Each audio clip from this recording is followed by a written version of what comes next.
Hey everyone, I hope you had a nice weekend and were able to enjoy yourselves. Today we are going to get started with word parts. So this is actually going to look a little bit different than how we did it before. We were hoping that we would be able to have a Google slide that you would continue to add to and be able to turn in over and over. And just with the way that the Google integration is working, it doesn't look like that is going to be possible. So we are going to switch up just a little bit of how you take notes for your word parts. So what you're going to want to do is make a copy of the document that is linked here in your announcement. Now, if you need to pause the video and complete these steps and then come back and then pause and come back, you're welcome to do that. Just make sure that you're following along so that you don't get confused. So go ahead and click on that, and then you can make a copy of the document.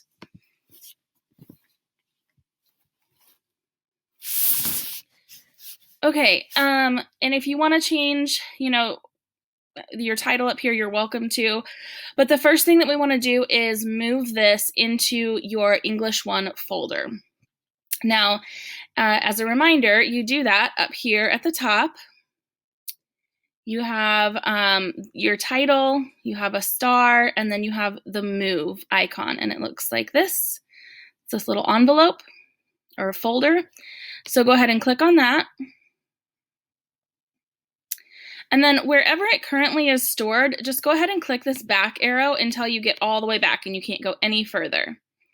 And then you're going to want to click on My Drive and search for your English 1 folder. Hopefully you already have one, but if for some reason you don't have an English 1 folder, you can make a new one right here by clicking on New Folder, typing in English 1, clicking the blue check mark, and then clicking Move here. If you already have an English 1 folder, I'm just going to pretend like this folder is my English 1 folder, then you would just click on Move here, okay?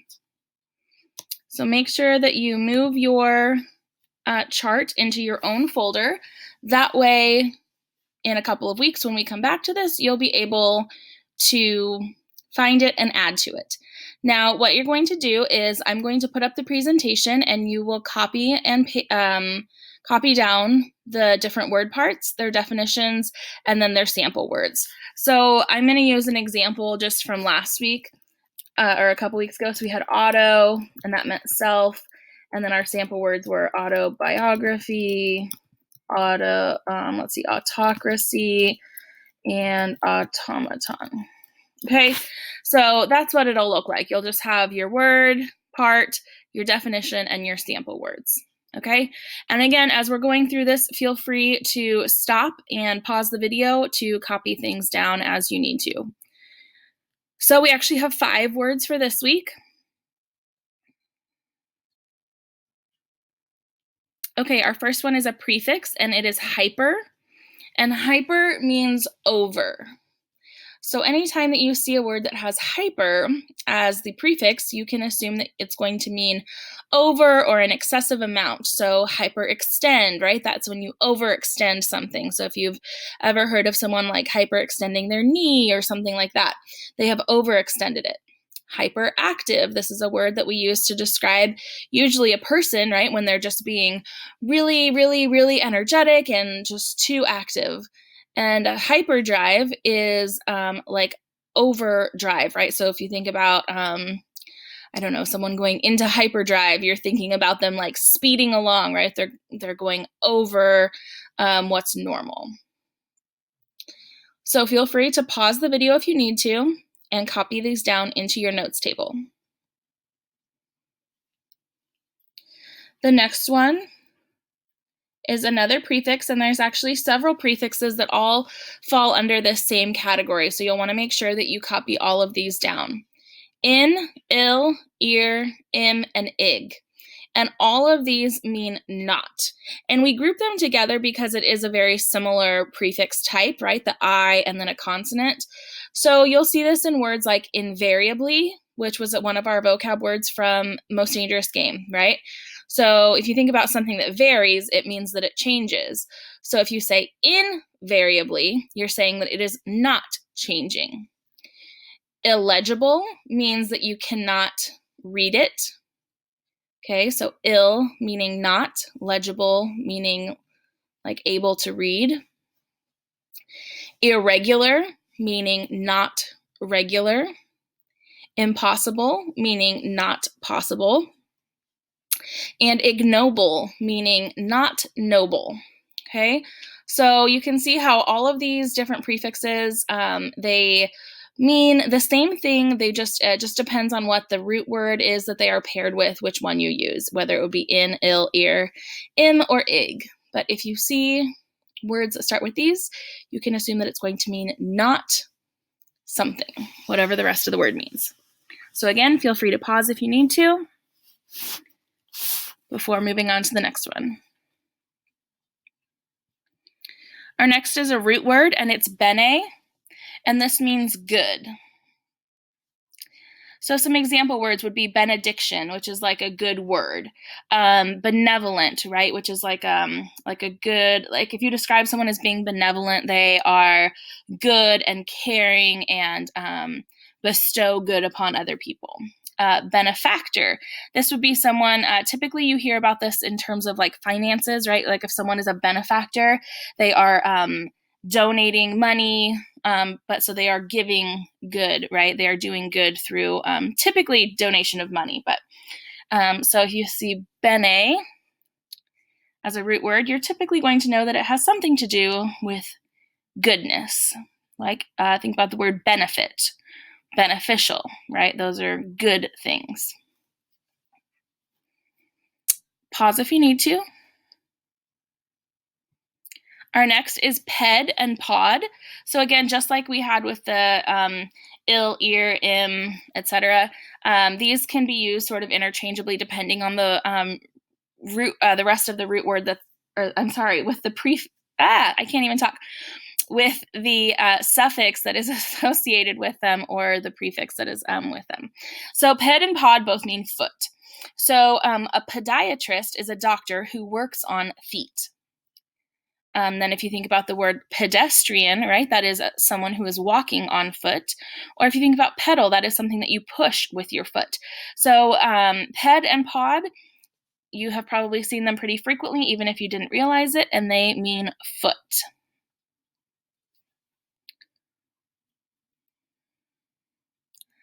Lastly, we have able and ible, and this means able to. So we have example words like legible, understandable, tangible. That was one of your vocab words for Most Dangerous Game. So legible is able to be read, understandable, able to be understood, tangible, able to be felt or seen. So this suffix will go on the end of words, and it tells us that it means able to. Pause the video if you need to.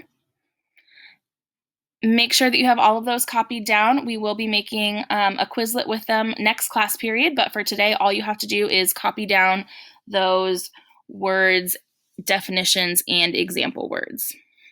So once you're finished with the notes over the word parts for this week, you are going to complete your journal for today. So if you go ahead and click on it, your journal prompt is, should Rainsford be punished for what he did to General Zaroff? Why or why not? Remember that your journals need to be at least 3 sentences with proper capitalization and punctuation to receive credit. This is an all or nothing grade, so you either get all 3 points or you don't get any points, depending on if you meet these minimum requirements or not. So please make sure that you are at least writing 3 sentences, at least capitalizing the first word in each sentence, and at least putting a period at the end of each sentence. Pause the video if you need to while you complete that, and then you can come back and we will keep going through today's announcement.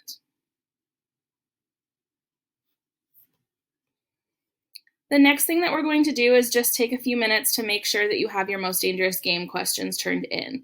So several people have turned them in already, and if that's you, then you can skip this and go to number 4. But if you have not finished them up, take a few minutes to finish them and get them turned in. Using this link right here, remember you need to read A through R.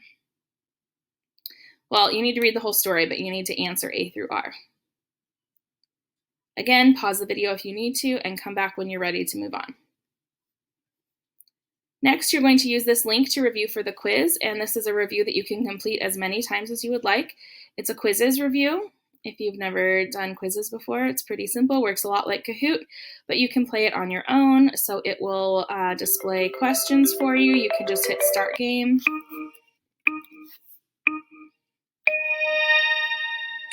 It will pull up questions for you, and it will also tell you the correct answer if you get it wrong. So that's a really good review. I very, very highly encourage you to do that review. A lot of the questions are very similar to questions on the quiz, so it will be a really good preparation for the quiz for you. Again, you can take that as many times as you would like. Next, you need to take the Most Dangerous Game quiz. This is not optional. You are required to take the quiz on the day that it is assigned. There's no reason to not be taking the quiz on the day it's assigned. Virtual students are supposed to be following the exact same pacing as our in-person students, and if an in-person student is in class the day of a quiz and does not take it, they get a 0. So same thing applies for you all. When you have a quiz assigned on Canvas, it is due that day and not whenever, you decide that you want to do it. So make sure that you get that done today. You can and should use your text on the quiz and make sure that you're double checking your answers. Go back into the text and make sure that you can find textual evidence to prove what you think the answer is. I'm not trying to test if you can memorize a 20+ page story. That's not a skill that I think is valuable for you. What I want to see is, can you find textual evidence? Can you go back to the text? Can you analyze what you have read? Can you identify figurative language? Those are the things that I'm interested in. So if you click on the quiz, you'll see yours will look slightly different, but there will be a link to the full text right here. And it's 25 multiple choice questions. There are vocab questions, figurative language questions, comprehension questions, plot diagram questions. The access code is GAME, capital G, A-M-E. If for some reason the quiz is not working for you, you need to let me know during your class period. If you email me 2 days later and say, I tried to get on during class, but it didn't work, that's kind of going to be tough cookies, right? Because you need to be on the same pace as the in-person students. So if you're having an issue, you need to tell me about it as it happens, not a day later or, something like that. So make sure if you can't get into it, call into a Zoom session or shoot me an email and we can get it fixed. But the expectation is that you take the quiz today. So again, access code is capital G, A-M-E. If for some reason that doesn't work, please let me know. I would recommend Zooming so that you can share your screen with me and I can see what's going on. The last thing that I have down here is not really anything that you have to do, but it's just what the in-person students will have available to them when they are finished with the quiz and waiting for others to finish. And it's just our creative writing assignment that you can kind of start to look at and start to brainstorm. We will go over the details of that on Wednesday, and you will have time to work on it on Wednesday. So it's not anything that you have to complete or turn in, but it's just sort of there if you want to take a look at it, because it will be available to students who finish early in person. If you have questions or if you can't get the quiz to work or anything, please call into one of our Zoom sessions. Second hour is 10:15 to 10:35. Third hour is 12:30 to 12:50. You can also send me an email anytime or send me a message on Google Chat.